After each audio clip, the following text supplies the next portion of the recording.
నమస్తే. ఇప్పుడు మీరు చూడబోతున్న వీడియో ఖచ్చితంగా మీకు ఉపయోగపడుతుంది, నచ్చుతుంది కూడా.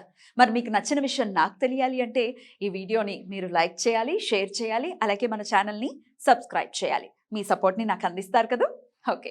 ఇప్పుడు వీడియోని స్టార్ట్ చేద్దాం. నమస్కారం. శుభోదయం కార్యక్రమానికి స్వాగతం. ఈ రోజు 9వ తారీఖు ఫిబ్రవరి నెల 2024వ సంవత్సరం శుక్రవారం.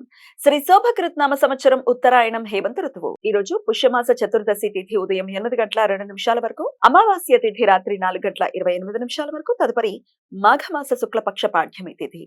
శ్రవణ నక్షత్రం రాత్రి 11:29 వరకు, తదుపరి ధనిష్ట నక్షత్రం. నక్షత్ర వర్జం రాత్రి 3 గంటల నుండి 4:24 వరకు.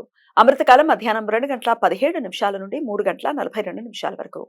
హైదరాబాద్ ప్రాంతం వారికి సూర్యోదయం ఉదయం 6:46 సూర్యాస్తమయం సాయంత్రం 6:15 చంద్రోదయం లేదు. చంద్రాస్తమయం సాయంత్రం 5:43 అభిజిత్ ముహూర్తం మధ్యాహ్నం 12:07 నుండి 12:53 వరకు.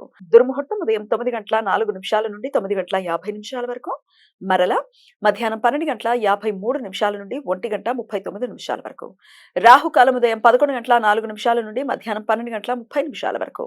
గుళిక కాలం ఉదయం 8:12 నుండి 9:38 వరకు.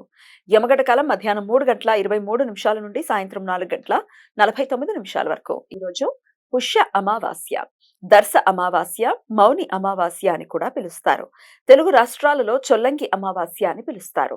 ఉత్తర భారతదేశంలో మౌని అమావాస్యని మాఘి అమావాస్య అని పిలుస్తారు. ఈ రోజు భక్తులు పూర్తిగా మౌన వ్రతం ఆచరించి పితృదోష నివారణ కోసం పితృదేవతలకు శ్రాద్ధ కర్మలు నిర్వర్తిస్తారు. కాబట్టి ఈ అమావాస్యను మౌని అమావాస్య అని పిలుస్తారు.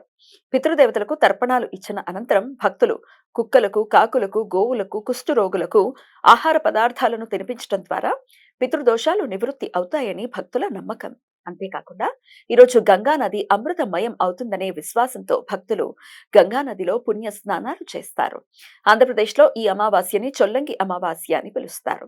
ఆంధ్రప్రదేశ్లో తూర్పుగోదావరి జిల్లాలో చొల్లంగి అనే గ్రామ సమీపంలో గోదావరి నది 7 పాయలలో ఒక పాయ బంగాళాఖాతంలో కలుస్తుంది. ఈరోజు చొల్లంగి సమీప సాగర సంగమంలో పుణ్య స్నానాలు చేయటం వలన సర్వదోషాలు నివృత్తి అవుతాయని భక్తుల విశ్వాసం. ఈ రోజు నుండి మాఘ పుణ్య స్నానాలు ప్రారంభమవుతాయి. ఈ రోజు అన్వాధానం, వైష్ణవులు అన్వాధానం రోజు ఉపవాసం ఉండి రేపు ఇష్టి రోజు యజ్ఞం చేస్తారు. శుక్రవారం శ్రవణ నక్షత్ర కలయిక ఉండటంతో సర్వార్థ సిద్ధి యోగం ఈ రోజు సూర్యోదయం నుండి రాత్రి 11:29 వరకు ఉంటుంది. ఈ సమయంలో నూతన వ్యాపార ప్రయత్నాలు చేయటానికి, కొత్త పనులు ప్రారంభించడానికి అనుకూలం. ఈ సమాచారాన్ని మనకందించిన వారు మేడికొండూరు విశ్వనాథ్ ప్రసాద్ గారు. ఆయనకు కృతజ్ఞతలు తెలియజేస్తూ నారాయణ స్మరణతో సమస్త సన్మంగళాని భవంతు. నమస్కారం.